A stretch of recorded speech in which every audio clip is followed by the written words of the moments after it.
Greater Hyderabad నిర్మాణ రంగంపై హైడ్రా తీవ్ర ప్రభావం చూపుతోంది. మహానగరంలో నిన్నటి వరకు లేక్ వ్యూ ఇళ్లకు భారీ డిమాండ్ ఉండగా ఇప్పుడు ఒక్కసారిగా పరిస్థితి మారిపోయింది.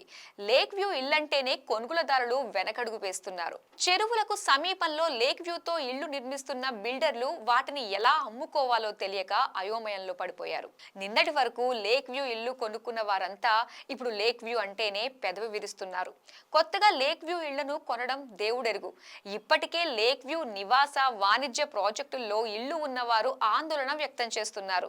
అన్ని అనుమతులు ఉన్నప్పటికీ ఏ క్షణంలోనైనా హైడ్రా బుల్డోజర్ వస్తుందేమోనని భయపడుతున్నారు. మరోవైపు కొత్తగా లేక్ వ్యూ నివాస ప్రాజెక్టులో ఇల్లు కొనేందుకు ఇప్పుడు ఎవరూ ముందుకు రావటం లేదని బిల్డర్లు వాపోతున్నారు. లేక్ వ్యూ నివాస ప్రాజెక్టుల్లో ఇల్లు ఉన్నవాళ్లే అమ్ముకునేందుకు ప్రయత్నిస్తుంటే ఇంకా కొత్తగా కొనేదెవరని బిల్డర్లు ఆందోళన వ్యక్తం చేస్తున్నారు.